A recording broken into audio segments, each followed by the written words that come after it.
Hello guys, welcome back to ഡേബുക്കോ ചിദംബരം. ഒരു holiday ട്രിപ്പിന് നമ്മൾ പുറത്തൊക്കെ പോകുമ്പോൾ നമ്മൾ വെറൈറ്റി ഫുഡ് കഴിക്കാറാണ് നമ്മുടെ മലയാളികളുടെ പതിവ്.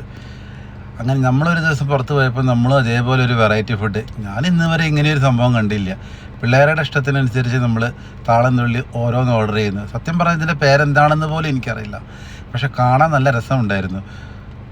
നിങ്ങൾ കാണുന്നില്ലേ, ഒരു ടൈപ്പ് ഓഫ് ഐസ്ക്രീമാണ്. ഒരു ഡെസേർട്ട് ഷോപ്പിൽ നിന്നാണ് നമ്മളിത് വാങ്ങിക്കുന്നത്. കാണാൻ രസമുണ്ട്, കൗതുകമുണ്ട്. പല വെറൈറ്റി ടൈപ്പ് ഡെസേർട്ടുകളാണ് അവിടെ കാണാൻ പറ്റിയത്. പലരും വാങ്ങുന്ന, പല ഓർഡേഴ്സ് ചെയ്യുന്ന, പല മോഡലുള്ള സാധനങ്ങൾ വരുന്നത്. ഇതിനൊക്കെ ഓരോ പേരുണ്ട്. സത്യം പറഞ്ഞാൽ ഇതിൻ്റെ പേരുകളൊന്നും എനിക്കറിയില്ല. ഞാൻ അവർ ഓർഡർ ചെയ്യുന്നു, അവർ വാങ്ങുന്നു. അപ്പോൾ ഒന്ന് വീഡിയോ എടുത്ത് അപ്പോൾ നിങ്ങളിലേക്കൊന്ന് ഷെയർ ചെയ്യാമെന്ന് ചോദിച്ചു. അങ്ങനെയാണ് കാണിക്കുന്നത്. എങ്ങനെയൊക്കെ നമ്മൾ ഈ ഫുഡ് ഐറ്റംസിൽ വെറൈറ്റി കാണിച്ച് ആളുകളുടെ കണ്ണിൽ എന്താ പറയുക, നല്ല കാഴ്ച വരുത്തി സെയിലുണ്ടാക്കി നമ്മൾ പണം ഉണ്ടാക്കുന്നൊരു രീതിയാണ് ഇവിടെ എനിക്ക് കാണാൻ പറ്റിയത്. സാധാരണ ഐസ്ക്രീമാണ് ഇത് ചോക്ലേറ്റ് കൊണ്ട് ചിരട്ടയുടെ രൂപത്തിലുണ്ടാക്കി അതിൻ്റെ ഉള്ളിൽ ഐസ്ക്രീമും ഒക്കെ നിറച്ചിട്ട് കൊണ്ടുവരുന്നൊരു സംഭവമായിട്ട് എനിക്ക് ഫീൽ ചെയ്ത്.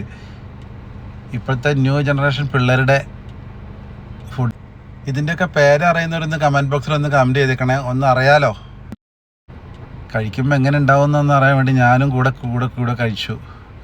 ഇത് ചോക്ലേറ്റിൻ്റെ സംഭവമാണ്. അതിൽ കംപ്ലീറ്റ് ഐസ്ക്രീം നിറച്ച്, പിന്നെ അതിൽ ഈ മാംഗോ ഫ്ലേവറുള്ള എന്തൊരു സംഭവമാണ്.